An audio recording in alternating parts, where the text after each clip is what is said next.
Thumbelina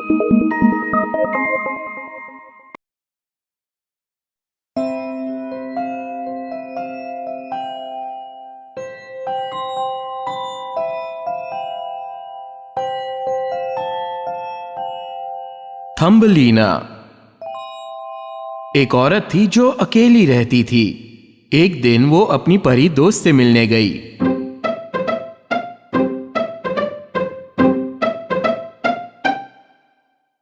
कैसी हो? यहाँ कैसे आना हुआ? प्यारी परी, मैं बहुत अकेली हूँ। काश मेरी कोई बच्ची होती, भले ही वो सबसे अलग होती। तुम एक अच्छी लड़की हो, इसीलिए मैं तुम्हारी मदद करूंगी। ये लो एक बीज और घर जाके गमले में उगाने के लिए रख दो। लेकिन मुझे तो एक बच्ची चाहिए, मैं इस बीज का क्या करूंगी? भरोसा रखो और मेरी बात मानो, तुम्हें इस बात का बिल्कुल पछतावा नहीं होगा। लड़की ने अपनी दोस्त परी के कहने पर घर जाकर वो बीज अच्छे से बो दिया।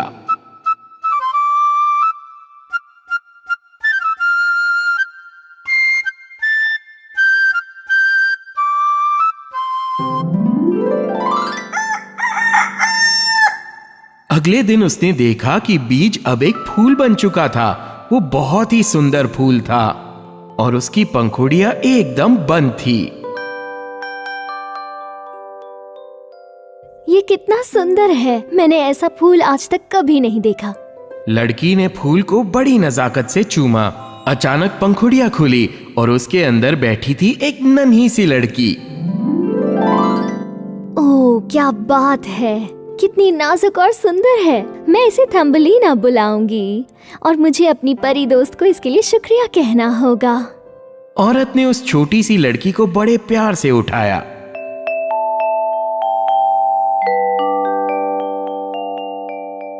ओह, मुझे इसका बहुत ध्यान रखना होगा। ये बॉक्स इसका बेड होगा और ये फूलों की पंखुड़ियां इसके लिए चादर और कंबल का काम करेंगी।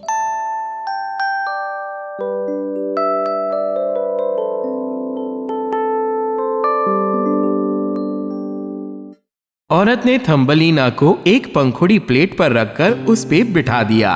थम्बलीना कितनी खुश थी। वो अपनी दुनिया में मग्न थी और मधुर सी आवाज में गाना गाने लगी।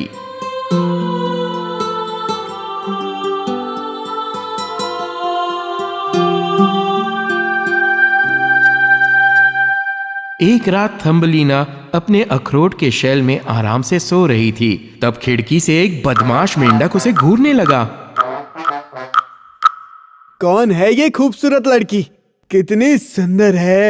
इसकी और मेरे टोडी की जोड़ी खूब जमेगी। साथ ही ये मेरी बहू कहलाने के भी लायक है। मेंढक खिड़की से अंदर आ गया और थम्बलीना को उठाकर अपने साथ ले गया।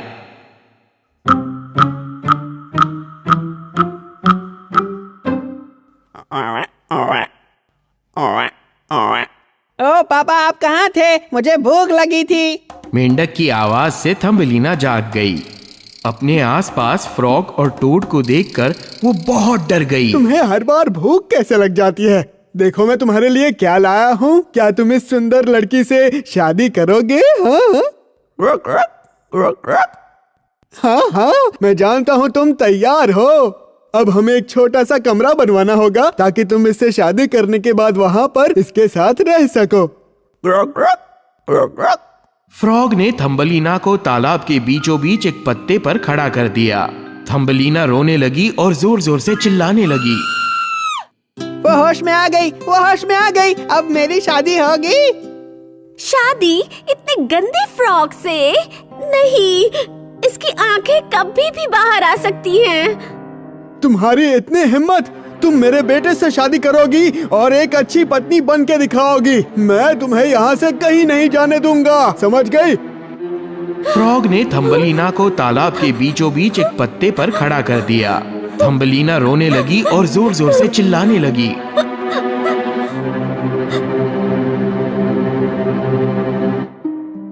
हेल्प! कोई प्लीज मेरी मदद करो। पास में तैरती कुछ मछलियों ने सारी बात देखी और सुन ली थी। मैं उस छोटी सी बच्ची को रोते हुए नहीं देख सकता। वो बदमाश फ्रॉग इसकी जिंदगी बर्बाद कर देगा। दोस्तों, हमें उस फ्रॉग और उसके बदसूरत बेटे को ये करने से रोकना होगा। आओ, फिलहाल के लिए उस बच्ची को फूल से आजाद कराएं।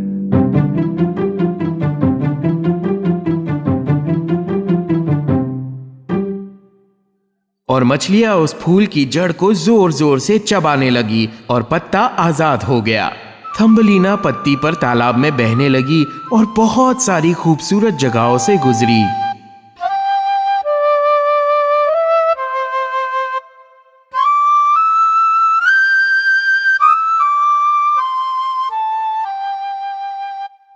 पर फिर एक बड़े कीड़े ने उसे देखा और उसे उठाकर अपने साथ पेड़ पर ले गया। वो बहुत खुश था और उसने अपने सारे दोस्तों को थम्बलीना से मिलाया।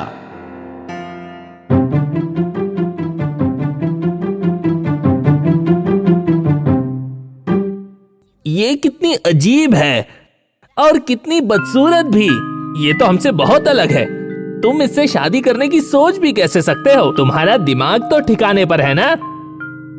जब सारे दोस्तों ने एक ही बात कही तो कीड़े ने उन सब दोस्तों की राय मानकर थम्बलीना को जमीन पे फेंक दिया और उड़ गया।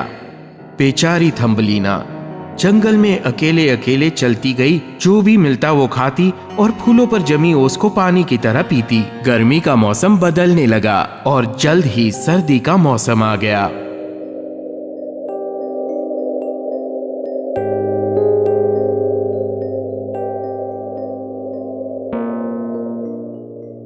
कितनी ज्यादा ठंड है। मुझे रुकने के लिए जगह ढूंढनी होगी वरना मैं मर सकती हूँ।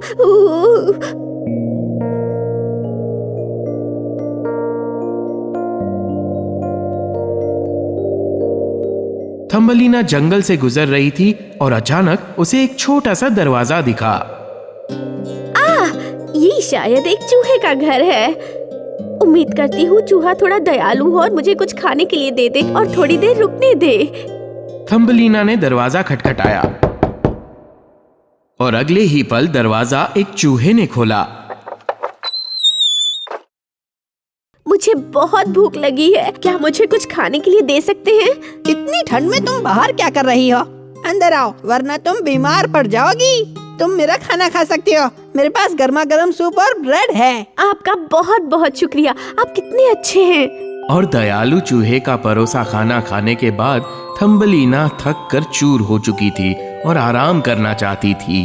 आपका घर बहुत आरामदायक है। क्या मैं आज की रात रुक सकती हूँ? जंगल में पूरे दिन चल चल के मैं बहुत थक गई हूँ। हाँ, अगर तुम्हें कहीं और नहीं जाना तो तुम यहाँ रुक सकती हो। और अगर तुम मेरे घर को साफ करोगी तो तुम पूरे ठंड के मौसम यहाँ रुक सकती हो। बोलो, मंजूर है? हाँ हाँ, मुझे मंजूर है।